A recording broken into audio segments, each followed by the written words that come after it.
I didn't expect much that summer afternoon, but I guess I thought I'd at least get a slice of dignity. Turns out, dignity doesn't come with frosting. The backyard buzzed with neighbors and relatives I hadn't seen in months, all gathered around Ryan and his big, shiny graduation. Streamers in red and gold flapped from the patio posts, and a food truck parked near the driveway served sliders and root beer floats. The Bluetooth speaker on the lawn cycled through pop songs Ryan had pre-approved. He liked to have input. Always had. I leaned against the fence, nursing a lukewarm soda while watching Linda, my mom, float from guest to guest like she was hosting a garden wedding. Her sundress was lemon yellow, the kind she only wore for special occasions. When she saw me, she waved brightly but didn't come over. She was mid-story about Ryan's honor cord, earned for consistent community involvement, which I knew meant that single-soup kitchen shift he went on last fall. The party was for his high school graduation, though you'd think we were launching him into the Senate. A cousin played cornhole with some old teammates. Ryan's girlfriend posed with him by the Corolla parked in the driveway, balloons tied to the side mirror. The sun caught the fresh wax job, and the whole street knew it was his. Michael, my stepdad, handed him the keys like it was a rite of passage. "She's all yours, bud," he said, voice thick with pride. There were cheers. Some people clapped. I stayed near the fence, trying to pretend I hadn't just swallowed a hard lump of something bitter. Mom walked over with a bakery box. "For you," she said, handing me the box with a smile too casual to be sincere. Inside, for leftover cupcakes from my birthday 2 weeks ago. Grocery store kind, thick icing, stiff as glue. "And this," she added, passing me a white envelope. A Target gift card. $50. "Thanks," I said, too flat. But she was already turning to help Ryan cut the cake. Later, while clearing paper plates off the patio table, I overheard her talking to a neighbor. "Naomi? Oh, she's just self-sufficient. Always has been. Ryan, though, he needs a little help finding his way. She'll be fine. Naomi always figures it out." I kept wiping plates with a paper towel, eyes fixed on a stain that wouldn't budge. It wasn't the first time I'd heard that. It wouldn't be the last. When the sun dipped and guests began to filter out, I helped stack chairs and load extra soda cans into the garage fridge. No one asked me to. I just did. That's how things worked around here. Ryan high-fived a few guys by the gate, talking about campus parties and how sweet it'd be to not share a bathroom. I'd barely finalized my housing application. No car. No orientation package. Just forms I filled out on the family laptop while they watched TV. That night, I sat on the floor of my bedroom, my knees pulled to my chest. The box of cupcakes sat, unopened, on my desk. I had planned to wait until morning, but something told me to check. I opened the financial aid portal and logged into my student account. The award notice had finally updated. Expected family contribution, $18,400. Scholarships, partial merit-based. Loans, offered. Grants, minimal. I stared at the screen, the numbers blurring. I had filled out every form, written every essay, chased every deadline. But the math was clear. My parents hadn't saved anything for me, and the system assumed they would. My hands trembled as I clicked through the documents again, searching for something that had to be missing. A mistake. A form not processed yet. But it was all there. All correct.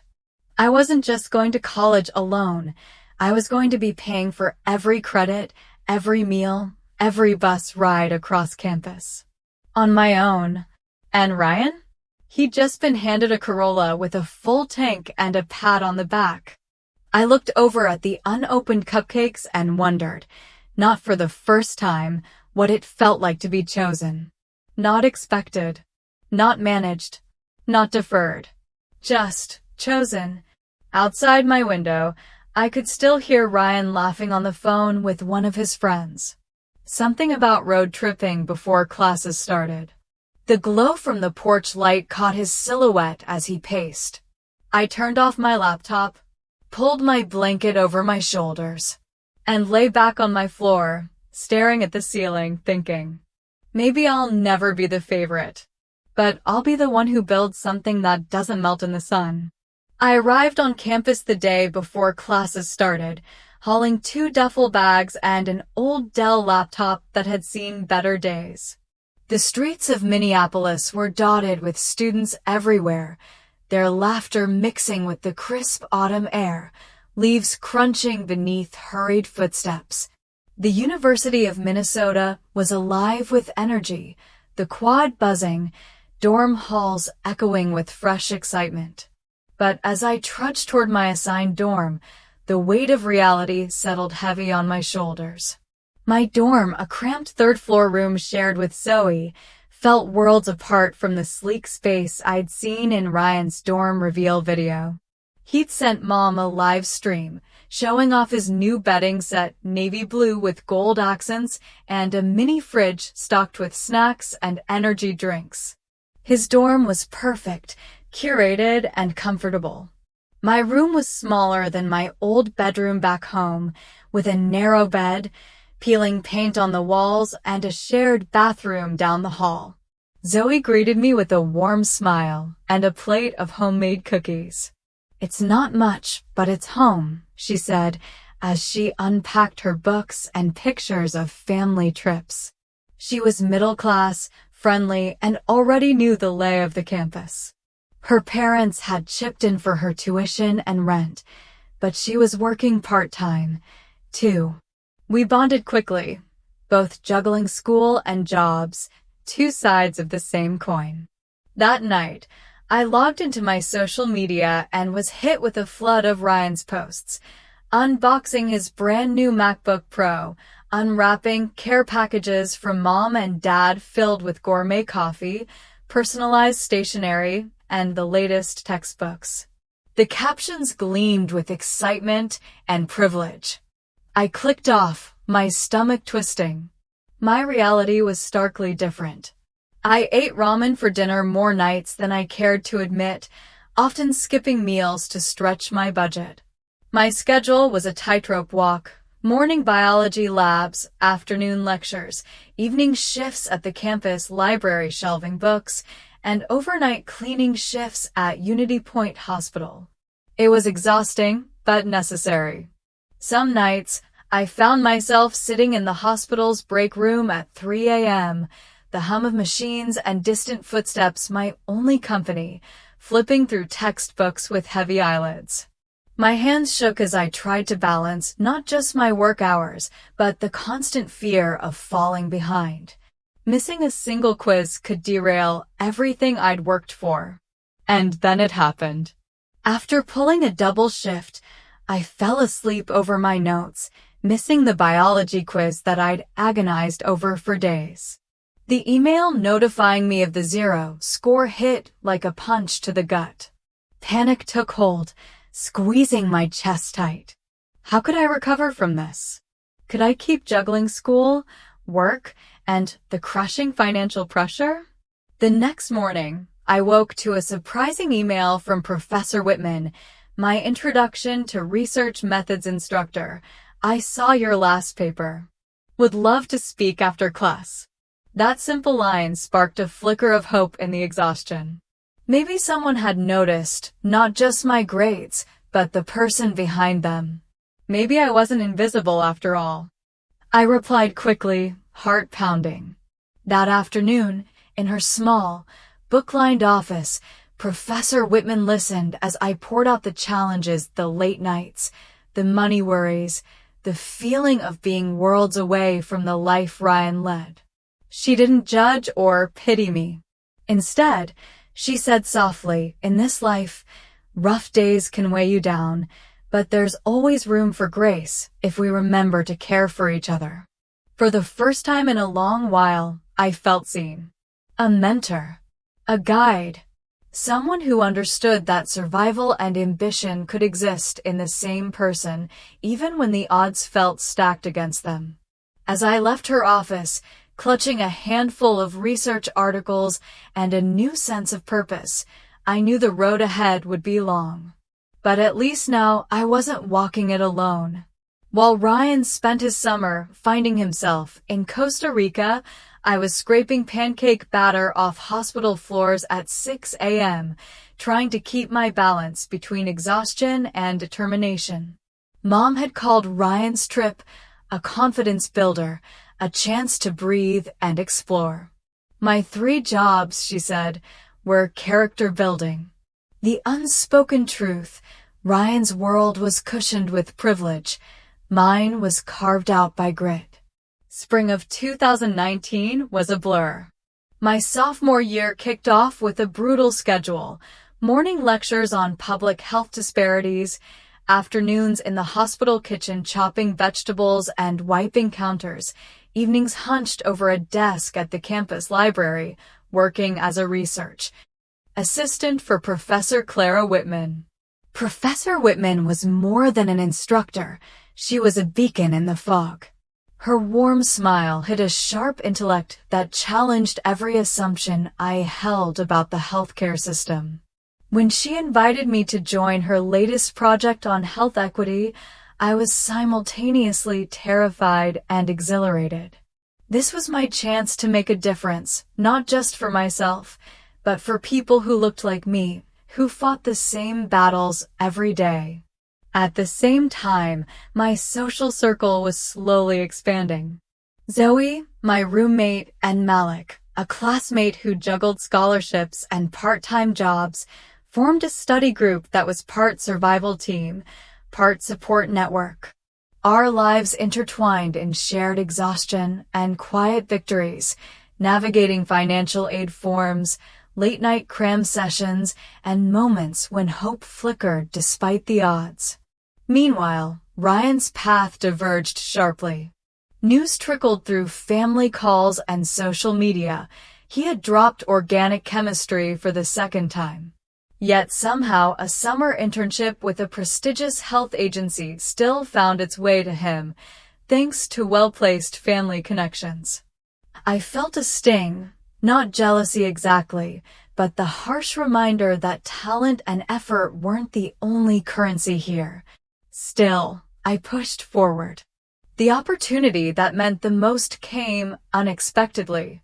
Professor Whitman encouraged me to apply for the State Health Equity Fund grant, a competitive scholarship supporting students committed to reducing healthcare disparities. I hesitated. Did I qualify? My financial aid status? My family's complete absence from the picture? But with encouragement from Zoe and Malik, I dove in. The process was grueling.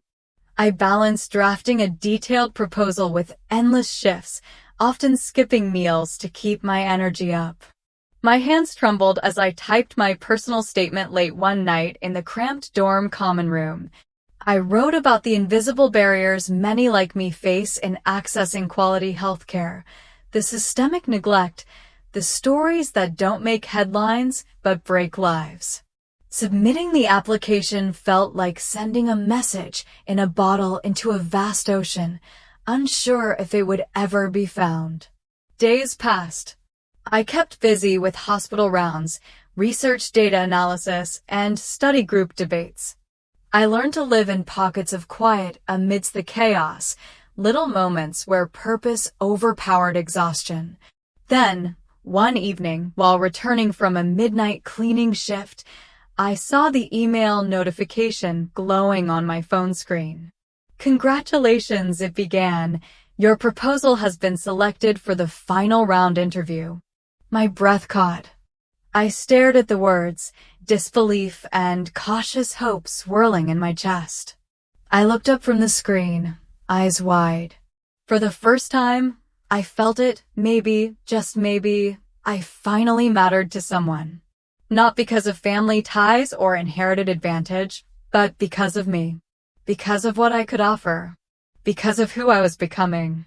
I had just finalized the last sentence of my thesis, fingers hovering over the keyboard, when my phone buzzed insistently. The family group chat had come alive again, the same thread I had tried to mute over the past year. Lake house reserved for Ryan's big weekend. Mom's message gleamed in bright emojis. There were heart reacts, thumbs up icons, and plans being made. Who would bring the drinks, the barbecue, the music playlist? I stared at the screen, a cold knot settling deep in my chest. The lake house was a sprawling property on a quiet lake just 2 hours north of Minneapolis, a perfect setting for the kind of party that would have seemed a dream to me in high school. It was where Ryan would celebrate his college graduation, a weekend dedicated to him and his friends, complete with rented boats and late-night bonfires. My own graduation? The last time they had all gathered for something like this was for Ryan's high school party, the one with the food truck, the Corolla, and the whispers of how much potential he had. Me? I remembered Mom handing me a grocery store cupcake between errands that day, a silent acknowledgement of the difference I was meant to understand, but never question. I sighed, pulling my thesis away from the laptop. The campus outside was buzzing with seniors planning their cap and gown photos, groups laughing and celebrating milestones I had dreamed of but felt increasingly detached from. My dorm room, in contrast, was quiet, too quiet. I opened the chat again and typed carefully, "My graduation is May 16th, 2 p.m. Minutes later, Mom responded, "Maybe we can swing by after Ryan's ceremony if traffic isn't bad. Love you. Love you." The words felt like a hollow echo, an afterthought tacked onto a schedule that had long since been decided. I pressed send without reply. Days later, my email chimed with another message, this one official and weighty. "Congratulations! You have been awarded the $25,000 State Health Innovation Grant. This grant recognizes your outstanding work in public health and will support your research and studies in the Master of Public Health program." I sat back, the award letter glowing on my screen like a beacon in a dark room. For all the silences and sidelining, here was undeniable recognition, not from my family, but from an institution that valued the sweat and tears I had poured into my work. Yet even as pride swelled within me, a familiar tension knotted my throat. That same afternoon, the group chat burst to life again, this time about ordering cupcakes for Ryan's party, his favorite flavor, red velvet. I stared at the words, the stark contrast between their attentiveness to Ryan's simple pleasures and their neglect of my monumental achievements cutting deep. My phone rang. It was Mom. I let it ring through, watching the caller ID blink away without answering. Sometimes, love isn't enough when it's wrapped in excuses and absent actions. If they couldn't show up for this, the culmination of years of struggle and success, I decided then and there, I'd stop showing up for their apologies, their promises, their empty gestures. I turned back to my thesis draft, the pages now feeling less like a burden and more like the foundation of a life I was building on my own terms, with or without them. The lake house party would go on without me, but my graduation, my real victory, would be mine, unshadowed, unignored. The roar of the crowd was deafening as my name echoed through the cavernous auditorium. I stood on the stage of the University of Minnesota's Grand Hall, the polished wood floor gleaming beneath the spotlight and the scent of fresh flowers hanging in the air. Caps and gowns swayed in unison, families whispered excitedly, and cameras flashed in bursts like distant lightning. Yet, when I glanced out, I didn't scan for familiar faces. I already knew who wouldn't be there. Mom once told me, "You don't need a fuss, Naomi. You're better off without all that drama." But this was more than a fuss, it was validation. Years of late nights, Countless sacrifices and silent struggles culminated in this moment, a standing ovation for a girl who had fought alone and won. The dean of students stepped forward, a distinguished woman with a kind smile and steady voice. Today, we honor Naomi Carter with the State Health Equity Distinction, recognizing her exceptional work in advancing public health research and her unwavering commitment to self-funded education. My heart swelled as applause rippled through the audience, and for once, the spotlight felt warm, not isolating. Professor Whitman, beaming with pride from the faculty section, caught my eye and gave me a subtle nod. Her unwavering support had been my anchor. After the ceremony, I navigated the throng of graduates and families, clutching a bouquet of wildflowers given by a fellow student who knew my story. Near the back hallway, I spotted my parents and Ryan arriving, flustered and a little lost. Their faces were a mix of confusion and surprise, eyes darting from me to the crowd and back, as if realizing too late what they had missed. "Naomi," Mom called, attempting a smile, clutching a bouquet of roses that felt too formal, too little. "We're so proud of you," Dad added, voice uneven. I offered a polite smile but said firmly, "Thank you, but I already have plans tonight." Ryan shuffled uncomfortably beside them, his usual confidence muted. "I'm meeting people who were here all along," I said, nodding toward the reception room where faculty and friends gathered. They hesitated, then watched me walk away. Inside the reception, the buzz of conversation wrapped around me like a warm blanket. Dr. Carver, my supervisor from Unity Point Hospital, approached with a broad grin. "We've been following your work, Naomi. Your proposal aligns perfectly with our recovery plan. We'd like you to consult for us." Relief and pride coursed through me, a tangible reward for years of relentless effort. Before I could respond, a woman in a tailored blazer stepped forward, extending a business card. "Community Health Acquisition Fund," she said. "We're looking for someone to lead our upcoming initiatives. Your vision and experience make you an ideal candidate." It wasn't just a title, they wanted me to lead. The weight of their trust settled over me like a mantle. For so long, I had yearned for approval from those who overlooked me, but now it was clear. I held value in the eyes of those who mattered most. As the evening unfolded, I realized that power was no longer defined by family ties or old wounds. It was about the impact I could make, the lives I could change. And this was just the beginning. 2 years ago, I was pushing a mop down the linoleum halls of Unity Point Hospital's West Wing, wiping up spills and emptying bedpans in quiet rooms no one noticed. Today, standing in that same building's executive wing, I held a small, silver key fob, the symbol of a new chapter. My chapter. The door behind me bore a fresh brass plaque, Naomi Carter Community Wellness Center. My name, etched in bold letters, gleamed under the soft overhead lights. A testament not just to survival, but to creation. Dr. Carver stood beside me, her eyes sparkling with pride and something else, a deep satisfaction. "You've transformed this place, Naomi.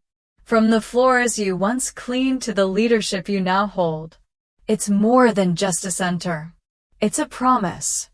I smiled, letting the weight of those words settle. This wasn't just about me.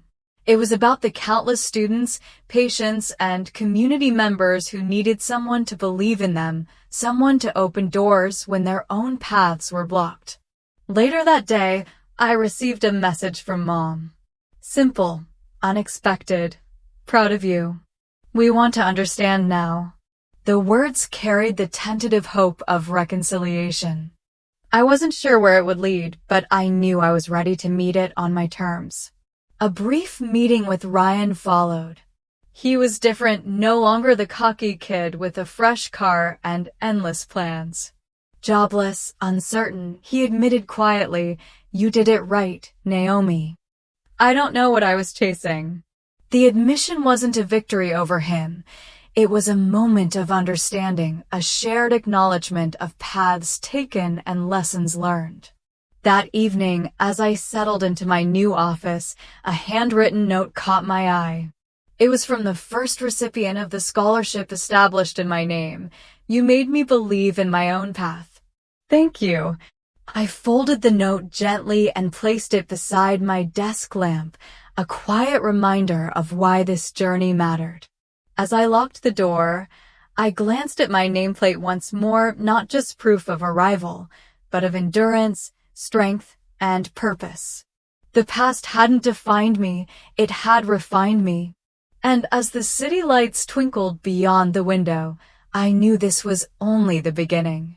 After many years of hardship and effort, I finally found my place.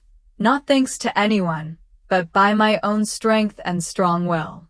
That journey not only taught me the value of perseverance, but also showed me the power of self-respect and forgiveness, even when there are gaps in the family that are difficult to mend. In life, if you still love each other, know how to listen and appreciate each other from the smallest things, because that is the bond that is stronger than any material gift. If my story touches your heart, I hope you will share your own thoughts and stories. Let's spread the value of patience and love in the community.